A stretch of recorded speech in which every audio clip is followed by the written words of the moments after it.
لأزليته انقضاء وانحسرت الأوصاف عن كنه معرفته وردعت عظمته العقول والذي لا تواري عنه سماء سماء ولا أرض أرضا. ثم الصلاة والسلام والتحية والإكرام على سيد البطحاء سيد المرسلين والأنبياء أبي القاسم محمد المصطفى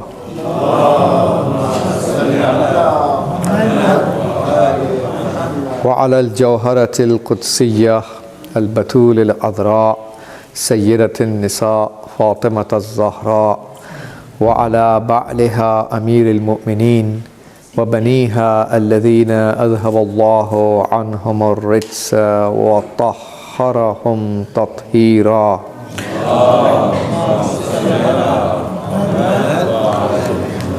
لا سيما على بقية الله وحجته الكبرى الذي بيمنه رزق الورى وبوجوده ثبتت الأرض والسماء ولولاه لصاخت الأرض بأهلها.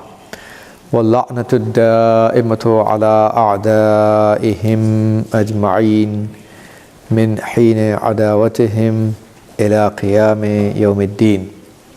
أما بعد، فقد قال الله تبارك وتعالى في كتابه الكريم: ونضع الموازين القسط ليوم القيامة فلا تظلم نفس شيئا وإن كان مثقال حبة من خردل أتينا بها وكفى بنا حاسبين. صلوات.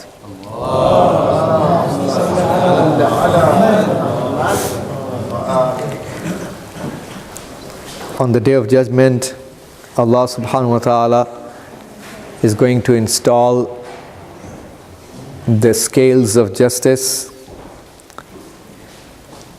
and even if there is a weight equal to the grain of this mustard seed, Allah is going to bring it.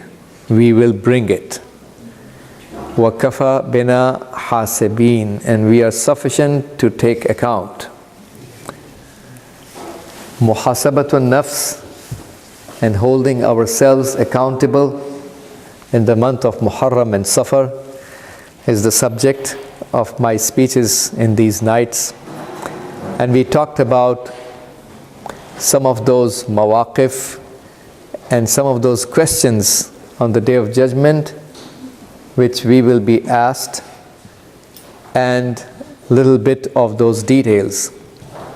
And tonight is the turn for the place called Al-Mizan. So Mizan, which means the scale. And we have tafsir from Abdullah ibn Abbas saying he put his hand over the soil under this ayat of Holy Quran which I recited. This tafsir has been mentioned that Abdullah ibn Abbas put his hand over the soil and few particles of soil stuck into his hand.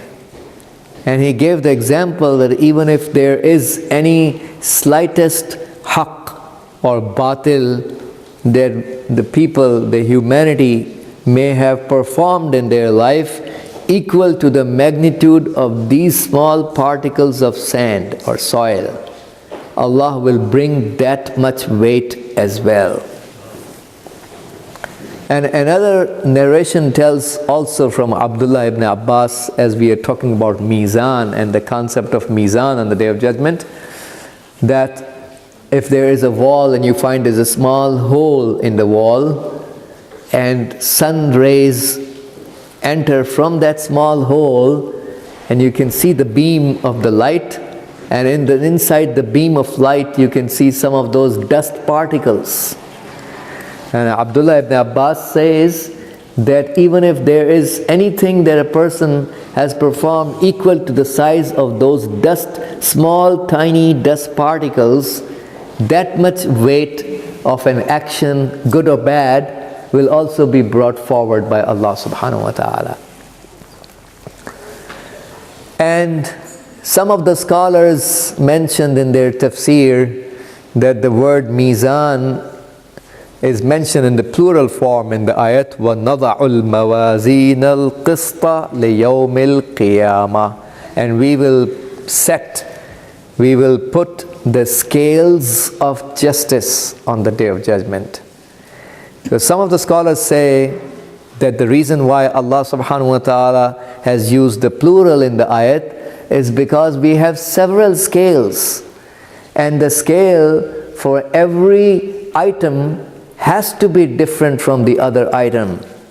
If you want to judge about the usage of water by a human being in his life, if you happen to see some of our maraje, how they do the wudu, we will be surprised. You know, some of them, you see, they put a bowl of water and they dip their hand like this in the bowl of water and they put it over their face. They, rub over the face, and they put the left hand like this, and they do like this, and then the right hand, and then do like this. So there's a zero wastage of water. There are some people who just let the tap run and run for so long. Isn't it right? When an israf is an israf, doesn't matter what it may be.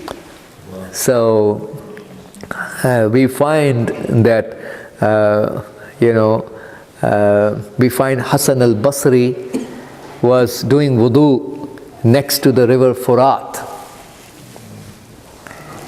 and he was wasting water, which is israf, and that's haram in Islam. And every israf has khums. If you happen to waste something of your money on any kind of usage which is israf, that's not an expense which is sanctioned by Allah subhanahu wa ta'ala. So you got to give khums on every israf. Just FYI for your information. So he was doing the wastage of water, and Imam Ali alayhi salam cannot ignore any haram of any person. He will definitely object because he is ma'soom. And he objected over that wastage of water next to the river. And it was just few days passing by at the end of the Battle of Siffin, and he became sarcastic, and he does the tons, taunting over Amir Mu'minin Islam that, well, thousands of people died in the Battle of Siffin just recently, and shedding the blood of those people was not israf, and me wasting few drops of water from this river is israf. That's how some people are. First of all, we don't consider the followers of Banu Umayyah to be Muslims. Isn't it right? So, Amir Mu'minin alayhi salam had been openly sending his la'nat on the kuffar of Banu Umayyah. He used to send his la'nat on the kuffar of Banu Umayyah. Second of all, so Imam Ali alayhi salam said to him, "Are you mahzoon? Are you sorrowful over the shedding of the blood of those people?" And he said, "Yes." Then Imam said, "Then be mahzoon, stay sorrowful." And he used to stay sorrowful for the rest of his life. He never could become happy ever again. So, coming back to the point that we were mentioning, what our scholars have mentioned in the tafsir of this ayat of Holy Quran, وَنَضَعُ الْمَوَازِينَ الْقِسْطَ لِيَوْمِ الْقِيَامَةِ فَلَا تُظْلَمُ نَفْسٌ شَيْئًا.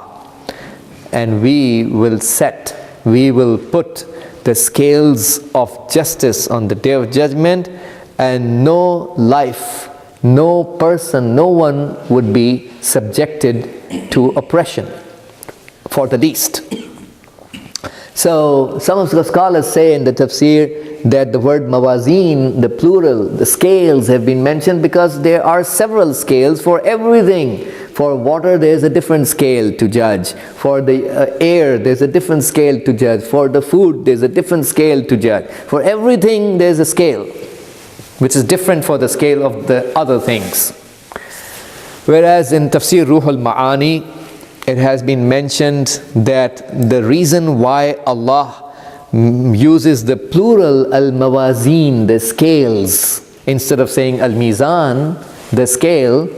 The reason why Allah used the tense in the plural form is because it is the alamat and sign of the azamat and ta'zeem and greatness of the mizan.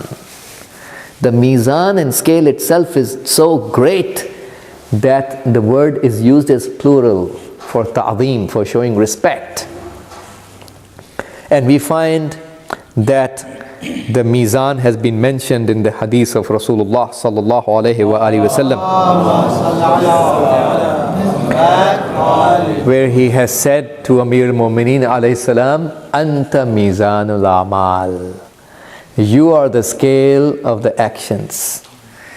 So the walayat of Imam Ali alayhi salam is precisely the scale with which all the amal of everyone will be measured. Because just the yardstick, this is the best of everything is here. And everyone else has to be judged according to the best.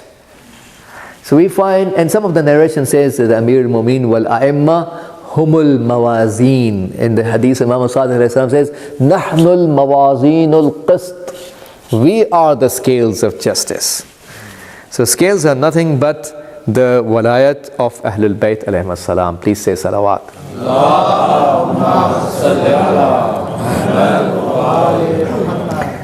What is our behavior towards the walayat, which stands for the walayat and supremacy of Allah subhanahu wa ta'ala? What is our behavior towards the teachings that this walayat stood for and stands for? And how did we behave towards Allah subhanahu wa ta'ala? This walayat of Ahlul Bayt actually is the walayat and supremacy of Allah. Anyone who believes in the walayat of Ahlul Bayt and the walayat of Rasulullah is the one who actually believes that kalimatullah, the word of God, needs to be supreme. Allah should be the ruler over my life. Isn't it right? So in the real sense, we stand for the rule of Allah subhanahu wa ta'ala. That's the meaning of believing in the walayat of the Prophet. That's the meaning of believing in the walayat of Amir al-Mu'mineen and the rest of them.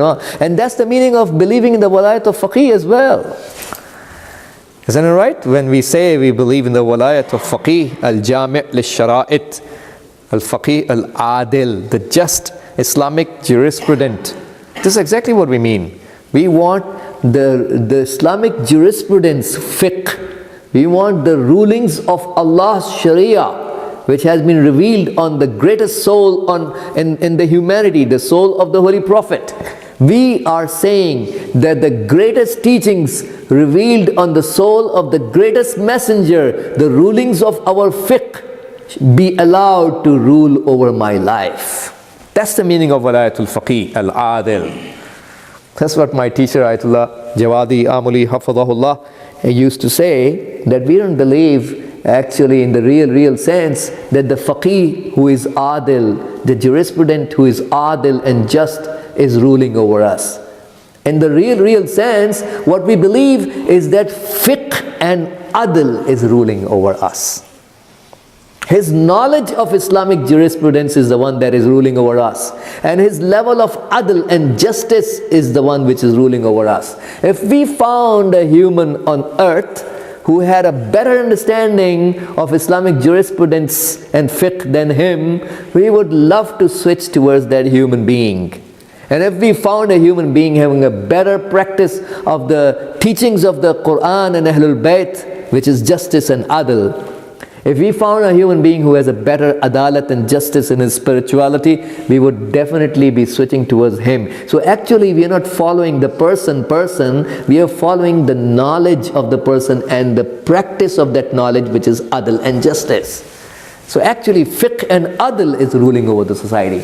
And the dalil that he mentioned for that is that even the faqih himself doesn't have the right to obey his own desires and likes.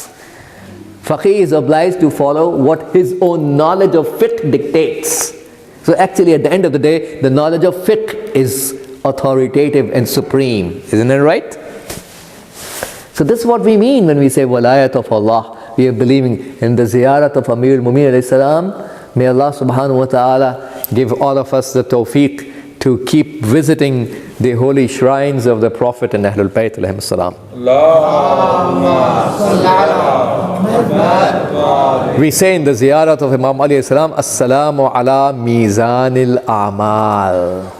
Salam and peace of Allah be upon the one who is the mizan, the yardstick and scale of all the actions, wa sayf zil jalal, and the sword of the Lord who is majestic. So this is how Imam Ali alayhi salam is, isn't it right? He didn't do a thing, he didn't think of doing anything other than for the pleasure of Allah subhanahu wa ta'ala. In the occasion of Baytul Ahzab, Khandaq, we call it Al-Ahzab as well, because all Ahzab means the parties. So all the parties joined their hands together to crush Islam and to defeat the Holy Prophet. All of them gathered together. And now we find when Amir al-Mu'mineen goes to fight against Amr ibn Abd Wud, who is the leader of the Mushrikeen, and he's insulting the Holy Prophet over and over again after crossing that huge trench that the Muslims had dug up. Now when Imam Ali alayhi salam goes there, he uses the abusive word for the mother of Imam Ali alayhi salam, and he spat on the face of Imam Ali. This is definitely not pleasant for anyone, including Imam Ali alayhi salam, who is at the peak of ghairat and haya and self-respect. Didn't the Prophet say, Arghamallahu anfa man la yaghar? May Allah rub the nose of the person who doesn't have ghairat. Isn't it right? In Islam, that's not an option. You cannot be a believer if you don't have the ghairat. You need to have ghairat if you want to be a believer. If you lose ghairat, everything is okay. What Salman Rushdie did is also okay. Isn't it right? If there is no ghairat, if there is no Allah, if there is no Quran, if there are no values, then everything is okay. Isn't it right? So we find it's all about ghairat. Everything returns back to how much haya. La deena liman la haya lahu. The hadith says someone who doesn't have haya has no religion. The entire religion is negated. You really find values, all of our values are great, but you really find values which are equal in status to the entire religion. Haya is one of those values. Imam Ali alayhi salam was very upset on that, obviously, because he had ghairat and haya. So, but he walks away from Amr ibn Abd Wud, la'natullah alayhi. He walks away from him, and he turns around and comes back and takes care of him. Isn't it right? So this shows the peak of ikhlas of Amir al-Mu'mineen and his sincerity towards Allah, that not even the slightest act of his actions in his life are done for anything other than Allah subhanahu wa ta'ala. Because he didn't want to kill the person in order to calm down his own anger and take a revenge for his own anger. This is called ikhlas and sincerity. So Imam Ali alayhi salam's actions deserve to be classified as the best and the yardstick for all the rest of the actions. So we find that this mizan of amal, Amir al-Mu'mineen alayhi salam, and his practices, his beliefs, his behaviors, this is what is the yardstick. Wal waznu yawma idhin al-haq. Quran says weighing of the actions on that day is haq. Yeah, that means there will be weighing of actions. And that's a fact, it's going to happen. Weighing of the actions. فَمَنْ ثَقُلَتْ مَوَازِينُهُ فَأُولَٰئِكَ هُمُ الْمُفْلِحُونَ. Whoever's scales are heavy, they are the ones who are successful. So we need to do things, believe in things, practice things, adorn our spirituality with those kinds of moral traits that bring weight to my soul. What is the weight comprised of? The weight of the soul, which itself is nurani, can never be with anything else other than the nur. Every weight you want to add into your soul has to be something that itself is nur. So you got to do things which are nur. Add more light to your soul. The soul becomes further illuminous A time arrives, the soul of these mu'mineen is glittering, when a moment stands up and prays Salatul Layl, the night prayers in the middle of the night. This soul of the mu'min glitters towards the angels in the heaven, just like the stars glitter for us. Because Salatul Layl has a lot of noor, isn't it right? Salatul Layl has a lot of noor for those who believe in the walayat of Imam Ali alayhi salam. For those who don't believe in the walayat and they are missing the essence of Islam, which is the walayat of Ahlul Bayt, there is no noor for nothing of their deeds or beliefs. Ibn Muljim, la'natullah alayhi, he also prayed his Salatul Layl, isn't it right? Where he comes to kill Imam Ali alayhi salam, and not just that, he used to consider Imam Ali to be a kafir. Isn't it right? How lowly a person can get despite the fact he is praying. That's what we mentioned last night. Prayers and fasting of a person are never considered to be a criteria to begin with, to judge the person's spirituality. There are a whole bunch of people who have been doing these kinds of things without the walayat of Ahlul Bayt. We should never be proud to make our masajid, only and only our masajid, look nicer and nicer and nicer, instead of focusing on the productivity and the kind of message that we are delivering from the mosque. Isn't it right? A person comes to the mosque for what? For the pillars and the ceiling of the masjid? Well, the Wahhabis and Takfiris have much more nicer looking constructions, isn't it right, than our mosques. And if you go to the Jewish synagogues, you would probably find a better and nicer looking, multi-million constructions, better than our mosques. So we are talking about the kind of message which is delivered. That's the focus. You talk to some people, I heard in that city they made such a nice mosque, $13 million. Very good. So what? Islam remains where it was. Islam stays at the same place, because the kind of message being delivered, you put a ban on all those ulama who talk about the Yawm al-Quds. You better have made a club. You better have opened a club. Do one thing, but do it right.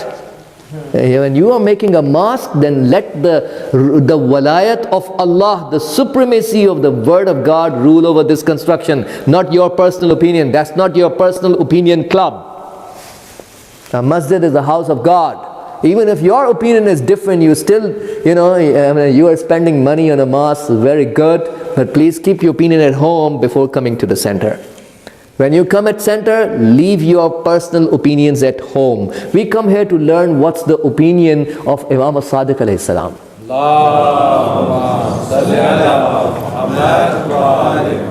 If you don't want to learn what he has said, what Ahlul Bayt have said, please stay home. We are free. Everybody is free in this world to do what we wish for our choices. If you want to serve Islam and the Ahlul Bayt alayhi salam's teachings, you want to learn that, then do it right. So we find that this kind of behavior has derailed so many of our Islamic centers to be void of the guidance. And it's very sad to say this statement. And this makes some of our centers entitled to what is mentioned about the alamat and signs of Akhiruz Zaman, the final days. Masajiduhum amiratun wa hiya kharabum min al-huda. Their masjids would be well constructed, but would be void of guidance. This is exactly.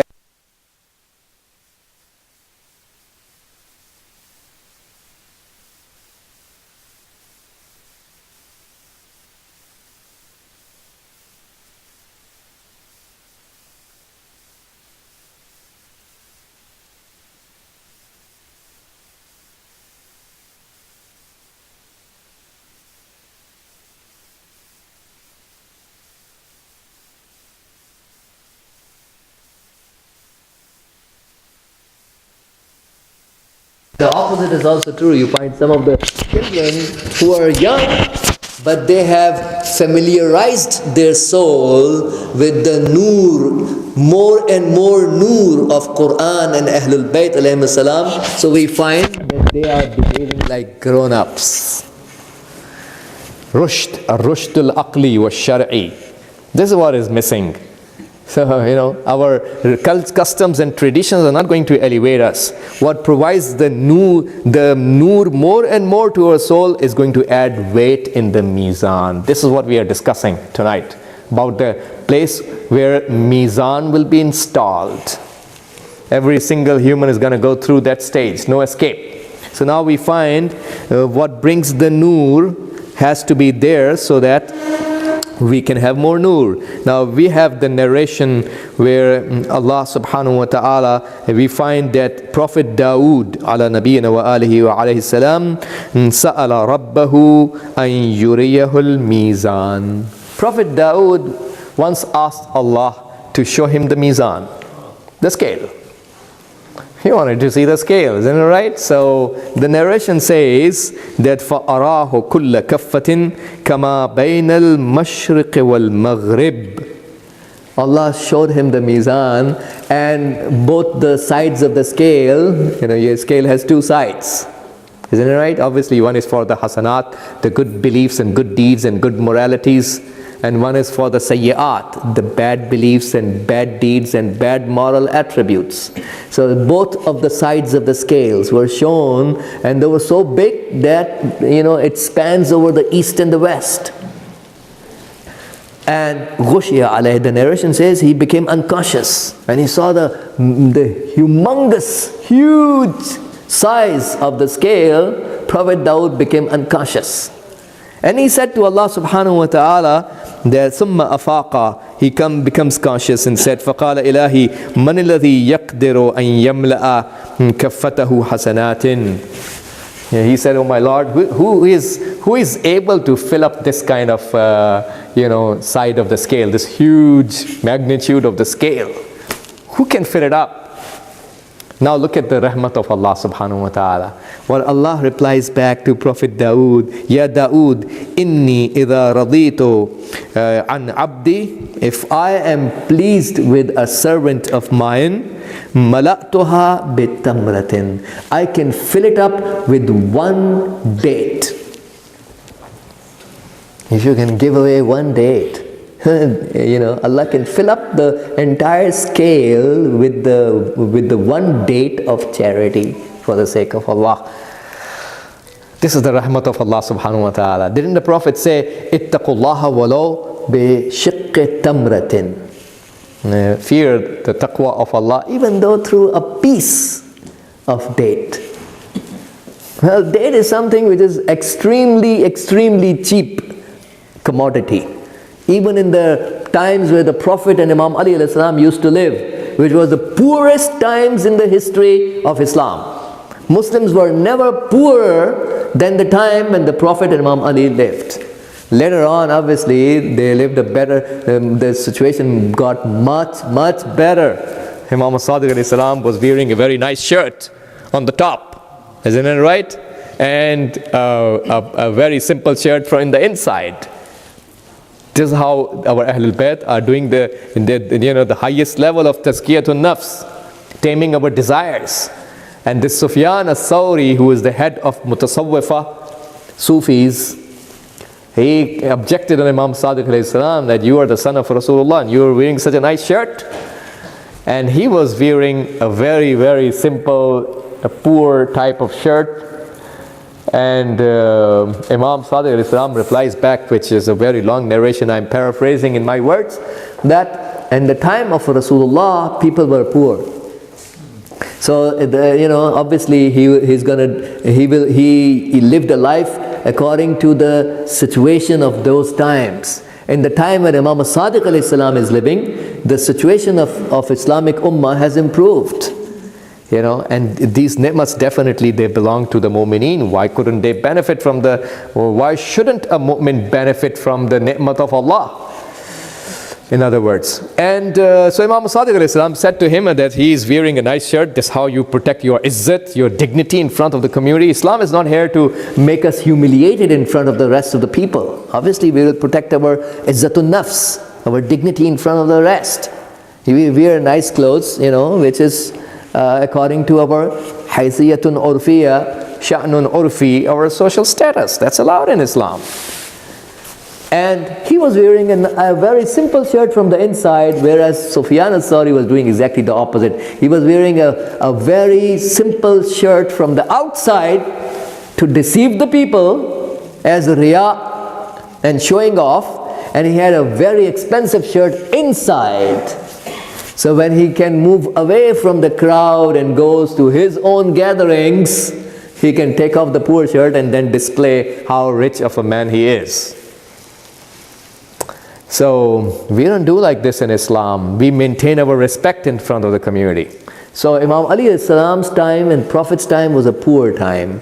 But even in those poor times, what I was saying to you is that a date is something which is affordable to even a poor person in the society. Anybody can buy a date and survive. So even if you can give away for the sake of Allah with ikhlas and sincerity, a single date, Allah can fill up the scale through that date for you.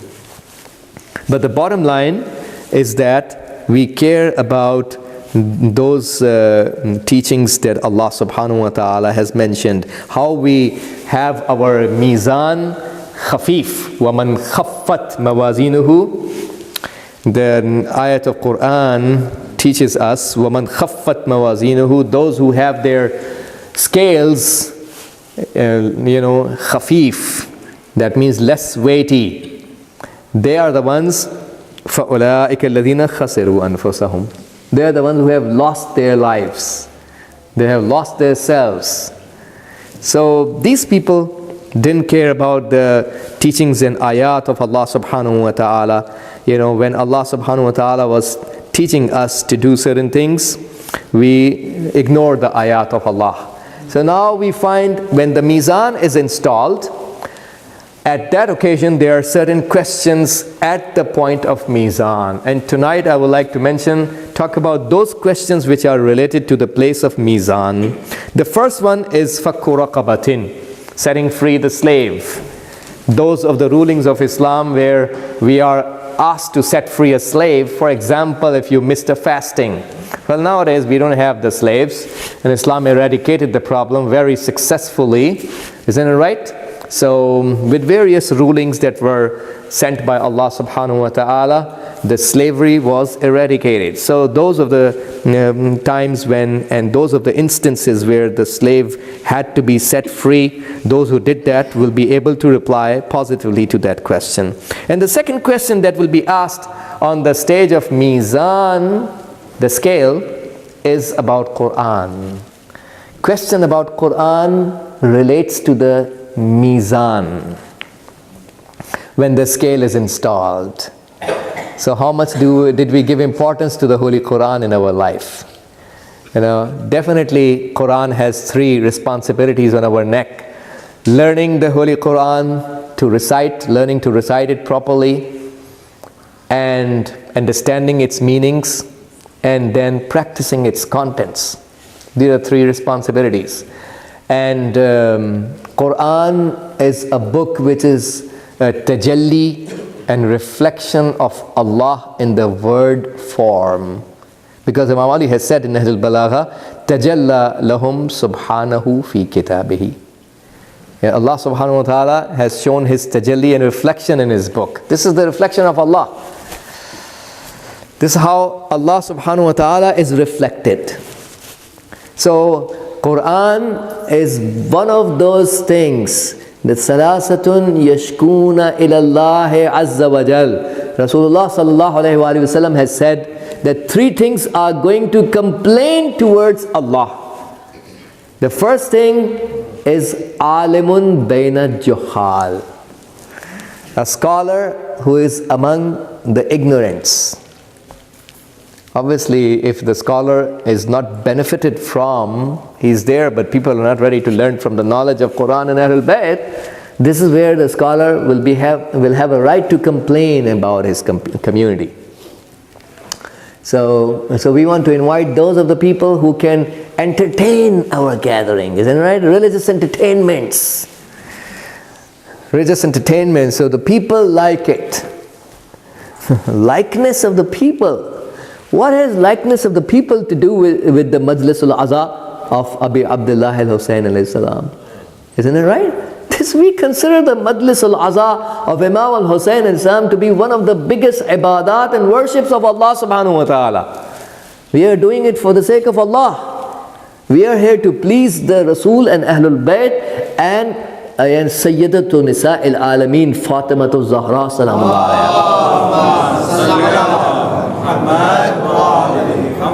Because she is the Baniyatul Aza, she is the Muassisul Aza, she is the host.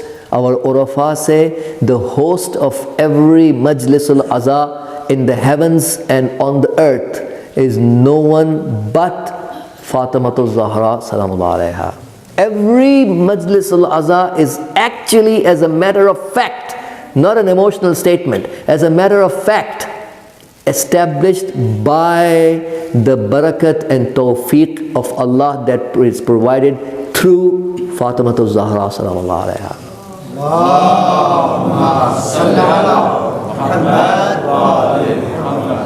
Isn't it right? And we believe that if we hold the Majlis al-Aza with our ikhlas and sincerity, she can appear in our Majlis. Because that's her son's remembrance. Isn't it right? She's the one who is hosting it in the real sense. She provides all these tawfiqat. This person is going to straighten the shoes of the people. This is also worship of Allah. If you do it qurbatan Allah, that don't consider it to be less. Anything and everything that you do for the sake of Imam al-Hussein alayhi salam, anything and everything within the limits of Islamic Sharia that you do for the sake of Imam al-Hussein alayhi salam is a great worship of Allah. You can consider the slightest of the things, straightening of the sheets that you have spread here so that people can sit comfortably. This is also an ibadat. And this has a great reward. Bringing food. Who is going to provide water? Providing water to the thirsty.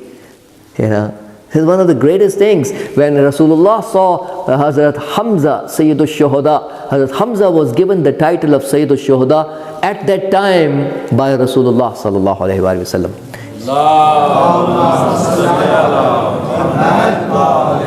And Prophet saw Hazrat Hamza alayhi salam in his dream. Isn't it right? And the dreams of prophets and imams are not like our dreams. Our dreams are not hujjat. Their dreams are always hujjat and authentic. So Prophet saw Hazrat Hamza in his dream and he asked him, what do they buy there? That means in Alam al-Barzakh, what are those things that they, take more, give more value to it? And one of the things that Hazrat Hamza alayhi salam had mentioned in this dream to the Holy Prophet is Saqyul Ma, providing water to the thirsty people. Providing water. This is something, this is one of the great values. So we find that our responsibility towards the Holy Quran, the first thing that would complain, what I was saying to you, is a scholar who is among the ignorant people who are not benefiting from that scholar, in other words. And the second thing, Masjidun la yusalla fi, a mosque where people don't go to pray. It's deserted. And the third one, I may not be mentioning in the exact sequence of the hadith, but the third one is Mushafun Mu'allaqun qad waqa'a alayhi al-ghubar. That means a Quran which is placed somewhere up high that dust settles over it. In some of the houses we find the Quran is being taken down on the occasion either for the marriage of their daughter. So now the daughter wants to set her step out of the house. They hold the Quran and let the daughter pass under the Holy Quran. That's one of the common uses in some of those houses. Isn't it right? And at the time of the death, when somebody passes away, then we end up bringing the Quran down to recite Surah Yasin for this dead person. Or, at the occasion of istikhara. These are the common uses in some of the households. Although in Islam, every household has to be giving importance to the recitation of Quran daily, 50 ayat, which is a sign of a mu'min. May Allah subhanahu wa ta'ala give the tawfiq to all of us and specifically our youth. See, reading Quran and doing your Salatul Layl and Namaz al-Shab and night prayers when you get 75 years of age, it's not a big deal. With due respect to our elderly people, it's not a big deal. And the sawab is also less.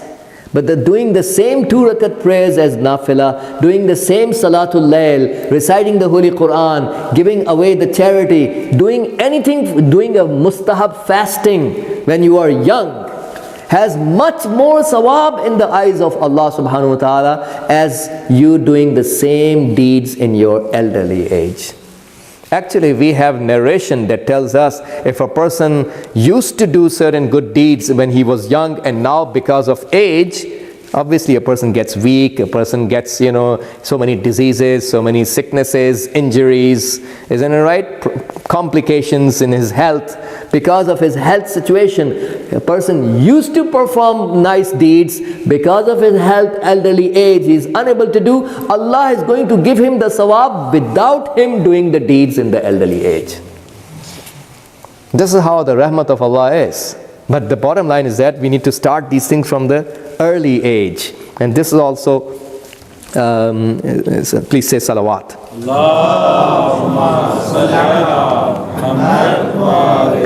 And the next question, which is related to the place of mizan. We are talking about those questions that will be asked when the mizan and scale is installed on the Day of Judgment. What are those questions? The next question that will be asked is related to our behavior regarding jihad al-akbar and jihad al-asghar. Isn't it right? Well, jihad has now become a very risky word to use in the Western media. Isn't it right? But back then, when the West was supporting those stupid Taliban people, isn't it right? Jihad never used to be bad. Actually, the word mujahideen entered into the dictionaries, and in the medias, mujahideen was mentioned in a very, very respectful way. Back then, jihad was never bad. Isn't it right? We, alhamdulillah, like and in Afghanistan or in Pakistan, elsewhere, isn't it right? And in Syria, so many innocent civilians. We care about the innocent civilians. So if you make an intention, the angel writes down the good deed. You didn't do it. You didn't make the intention, but the good deed is written. Why? How come the angel know when you haven't done anything? How did he discover that you did a good thing?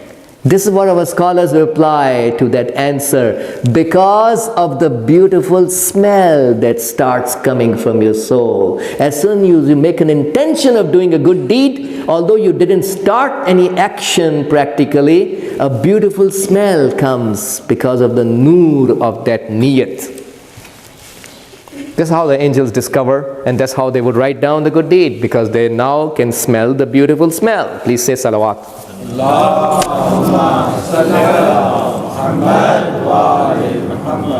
So this is about the questions that we will be asked about the ghibat.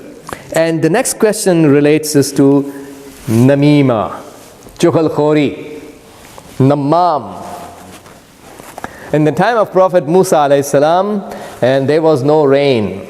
Once upon a time there was no rain. Prophet Musa gathered with a bunch of his companions to pray to Allah. We do Salatul Istisqa, isn't it? The prayers for seeking the descending of the rain. So Allah sends down the rain, sends His mercy, removes His ghadab and wrath over a community. So he gathered with a bunch of his ashab, and he discovered that among the crowd there's a person who is nammam, chughalkhor. What is namima? For my youth and children, namima is that spiritual illness. Every haram that we perform has a spiritual evil attribute serving as the root of the haram. Isn't that right? So namima is defined as that spiritual sickness of a person which keeps on, that spiritual sickness that you listen to one sentence or one thing from Mr. A and you go and tell it to somebody else, Mr. B, and now they both end up in a fight with each other. Because you narrated that sentence or that story or that thing from one person to the other. If you didn't tell, they were very good friends with each other. So you caused the fight between the people. This is exactly how the Scorpio operates in his life.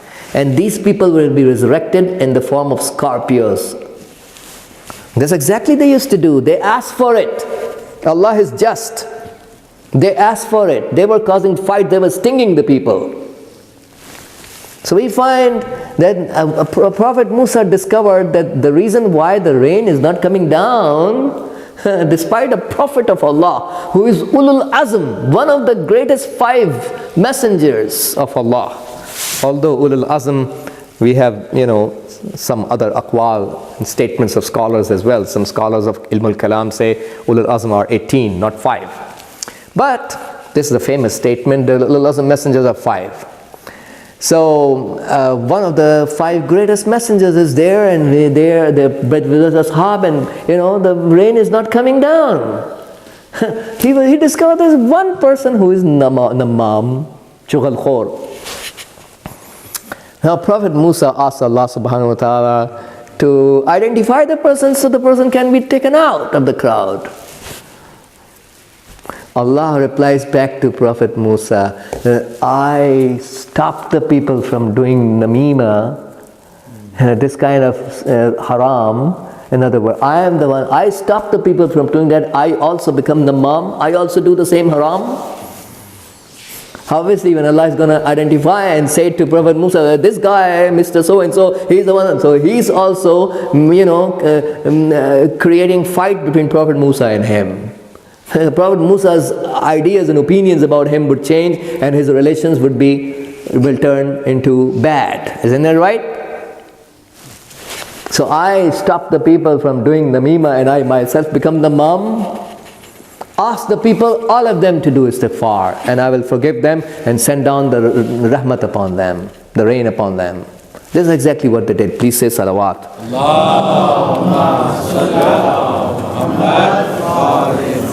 Because there are situations in our communities, generally speaking, one person comes and says, to another guy that that person was doing ghibat, he was saying this and this and this about you. And this guy says, okay, who was that? Tell me his name. Well, telling you his name means that this guy will also end up doing ghibat. Isn't it right? Mentioning his name also means that he is now going to do his ghibat, because he is going to mention a name of that person who did the ghibat behind his back. That's also a ghibat. That doesn't justify for you to mention the name in front of others. Please say salawat.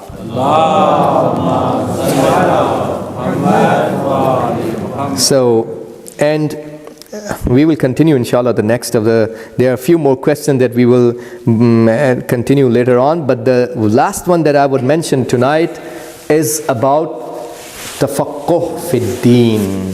The question that will be asked when the mizan and scale will be installed on the Day of Judgment is about, did you learn the teachings of your religion? This is a question that will be asked. And remember, for every stage and place, we have 1,000 years until if we are eligible to skip the stage by quickly answering it positively. Imam Sadiq alayhi salam had said that la wadattu anna ashabi durabat ru'usuhum bis-siyati hatta yatafaqqahu. I love for my companions that their heads be beaten up with the whips. Their head be whipped, so they end up in depth learning of Islam. Because if we remain simple-minded, if we remain ignorant, there is no bigger enemy of yours other than your own simple-mindedness and ignorance. Because enemies of Islam exploit the simple-minded ignorance only. Never ever in the history it happened that an enemy of Islam can fool around among the pious people. Whoever is muttaqi, Asha qawiyan wa sara fi bilad aduwihi amina. Whoever is muttaqi, he lives a strong life, and he moves around in the country of his enemy, in the places of his enemy as a secure person. A mu'min is supposed to be muttaqi, isn't it right? And basir, having the insight, political insight about what's going on. We can never allow our iman to keep us, our iman never keeps us ignorant and simple-minded. So tafaqquh fi din is missing. Prophet came out of his house and he's walking, he saw in a bunch of children are playing. And that's where the Prophet said, Wailun li abna'i akhir zaman. Death, destruction for the parents of the final days. Every statement of Rasulullah is full of wisdom. Every statement of his is great. Looking at the children and look at what bit of nugget of wisdom he passes on for us. He said, destruction for the parents of the final days. And some of the ashab who were present next to him said, Amin aba'ihimul mushrikeen ya Rasulullah. Are you talking about destruction for the parents who are, the father and mother who are mushrik in the final days? Prophet said, the parents who are mu'mins. La yu'allimunahum shay'an min al-fara'id. They don't teach them nothing of the duties. So many of the families are like this, isn't it right? The statement of Rasulullah always is true and will continue to be true. There are so many the parents, the father doesn't have time to teach the religion to his son or daughter. And no matter how busy you are, isn't it right? When you give importance, you take out time.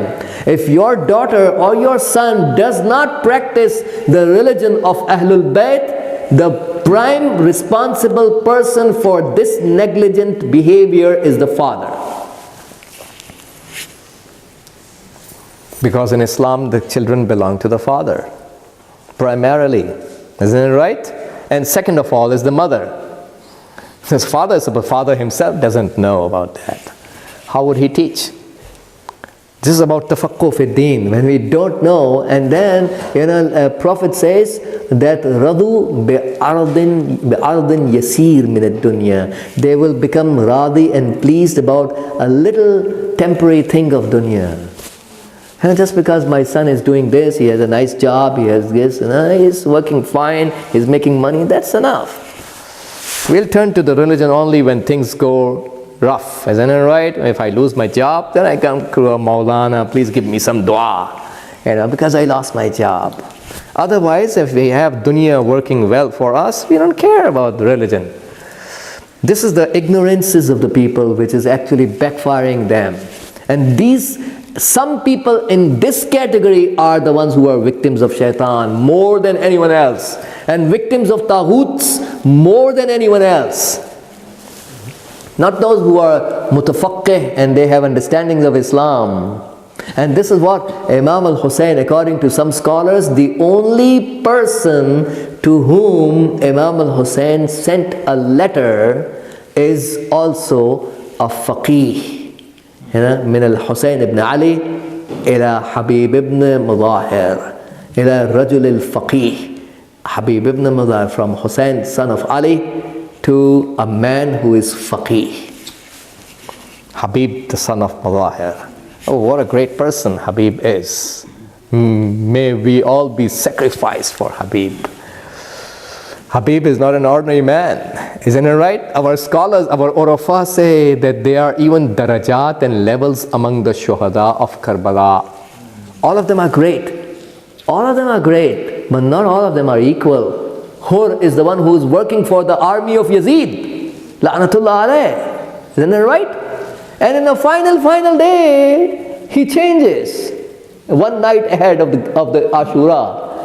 So he did such a great haram in his life, working in the army of Yazid. Is that allowed in Islam?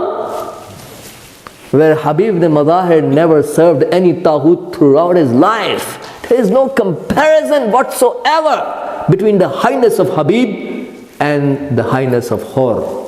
Zero comparison. Hur has been raised by his dad in an environment when his father, Muzahir alayhi salam, comes for the ziyarat of Rasulullah in Medina. And he has his son Habib as a baby. And Prophet sees Habib ibn Muzahir is walking behind Hussein. And he's picking up the soil under the feet of Hussein ibn Ali and pouring over his head. Picking up the soil under the feet of Hussein and pouring over his head. What a great tarbiyat and upbringing the father has provided for the son. This is how the fathers are supposed to do. Prophet could not help. He expressed his love towards Habib because of that. These are the things that Prophet loved to see. How much we love Imam Hussein. What do we do for the mission and walayat of Imam Hussein today? This is what Prophet wants to see from us.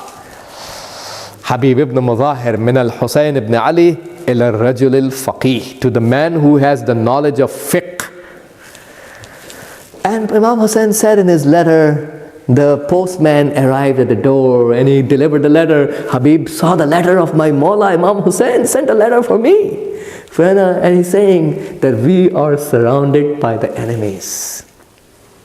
And وَأَنْتَ تَعْلَمُ قَرَابَتِي مِنْ رَسُولِ اللَّهِ. And you know my relationship with Rasulullah.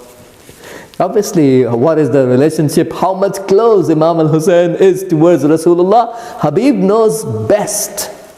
Who would know better than Habib among the ashab of Imam Hussein? Who would know better than Habib? Habib knows best among the ashab what is the qarabat and relationship of Imam al-Hussein. That Imam al-Hussein, when he is a young baby and he comes over the back of Rasulullah, then Prophet is doing his salat in the Masjid al-Nabi, and Imam Hussein comes over the back of the Prophet while Prophet is in the sajda. And when he's about to raise his head, Allah sends down Jibreel that don't raise your head until Hussein comes off the back himself. Now you are reminded about the qarabat and relationship of Imam Hussein towards the Prophet and Allah, how muqarrab he is. And when Prophet is taking Imam Hassan and Imam Hussein over his shoulders on the occasion of Eid, and he hands over his hair, isn't it right? Prophet is becoming like a naqa, like a camel for his great grandchildren, isn't it right? And he divides his hair into two and gives one side of the hair into the hand of Hassan and the other side of the hair into the hand of Hussein, as if they are holding the reins of the camel. And when he meets one of the ashab on the way, and he says, what a great ride these children have. And Prophet said, what a great riders that I have. In other words, look at the focus of Rasulullah is over Imam Hassan and Imam Hussein. Look at this, the qarabat the Prophet has. You know, Husaynum minni wa ana min Husayn. That means the risalat of Rasulullah. This hadith tells us the risalat of Rasulullah becomes alive because of the walayat of Husayn ibn Ali alayhi salam. So this is now Imam Hussein is saying to Habib in the letter, you know, that we are surrounded by the enemies. Wa anta ta'lamu qarabati min Rasulullah. And you know my relationship with Rasulullah. If you can come to help us, in other words, come. Habib reads the letter. He becomes so happy that Mawla Hussein is inviting me and giving me this tawfiq and opportunity. He comes inside the house. His wife is there. She asks that who sent the letter? And he says, my Mawla Hussein has sent the letter to me. She says, what's written in the letter? He says that I am surrounded. We are surrounded by the enemies. And you know my relationship with Rasulullah. If you can come to help us, come. In other words, she says, then what are you thinking? He says, I am thinking about you. That means if I depart and I leave you, if I become shaheed, if I leave you alone, what's going to happen to you? And this lady, the narration says, such a great lady, the wife of Habib, she threw away her chadar on the face of Habib and said that the son of Fatimatul Zahra is calling you for help and you are thinking about me? If you don't go to help Imam Hussein, I would go myself to help my Mawla. This is the household of Habib. He sends his servant to wait for him at such and such place. You know, take the horse out on the outskirts of Kufa and such place, wait for me, and then I'm gonna go. And we find Habib was there, present in the house, in the shop of a person who is selling perfumes, and he asked and khidab, you know, the color to run your hair hair, the head's hair and the beard. And this guy said, why don't you buy? Habib's beard is white. Why didn't you buy some color for your beard? Habib replies back, I want to color my beard with a color. That color never fades away. He's talking about the color of his blood. I'm going to color my beard with the color of my blood. This is how these people are ready and accommodating their shahadat. And we find when Habib arrives a little bit late at the place where his servant was waiting with the horse, he saw his servant was talking to the horse and addressing to the horse that don't worry, if my master doesn't come to ride you, I will ride you myself and I will go to sacrifice my life for the sake of Hussein. When Habib listens to that remark, he was so much moved. He said to his slave, I set you free for the sake of Allah, in other words. And he replies back, that's not fairness. As long as I was serving you, you kept me. But now that you're going to serve, to sacrifice your life for Mawla Hussein, now you are setting me free. This is not going to work. You need to take me as well along with you to sacrifice my life for Imam Hussein. Habib takes away his slave as well. And now in Karbala, we find that Imam al-Hussein has been distributing the ra'yat, the parcham, the flags among the companions. One flag is for Muslim, one flag is for Zuhair, one flag is for Syed. For everyone there is a flag.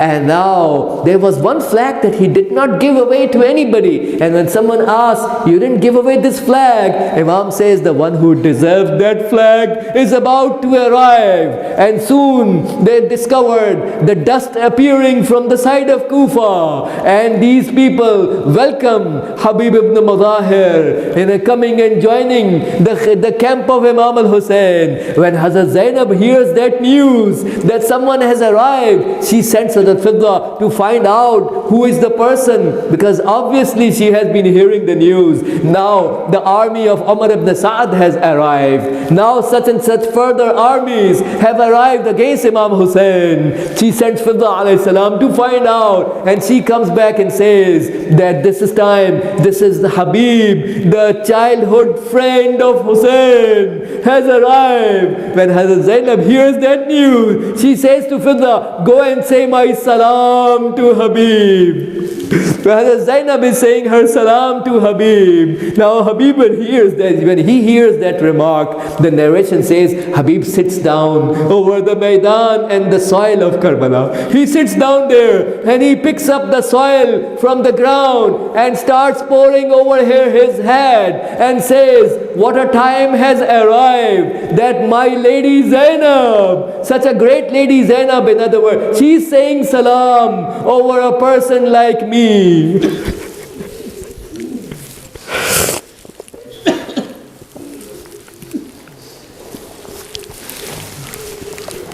لعنة الله على القوم الظالمين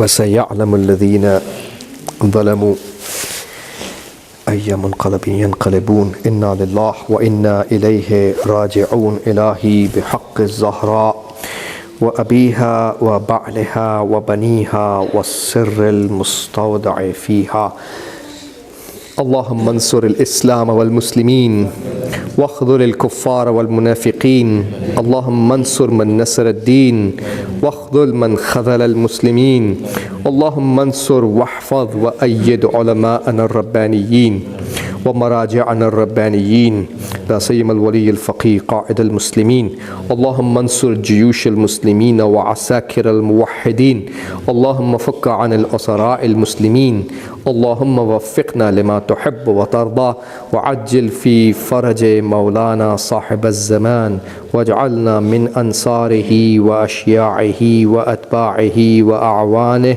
بجاه محمد وآله الطاهرين. Let's read the Ayat al-Karima 5 times for all the mu'mineen, especially who have sponsored these majalis.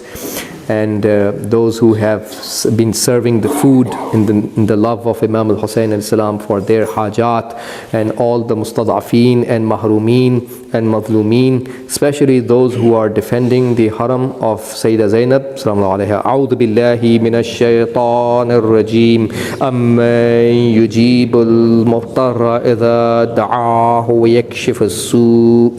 Amman yujibul muhtarra idha da'ahu wa yakshifus su'. Amman yujibul muhtarra idha da'ahu wa yakshifus su'. Amman yujibul muhtarra إذا دعاه ويكشف السوء. أمن يجيب المضطر إذا دعاه ويكشف السوء. يا حسين.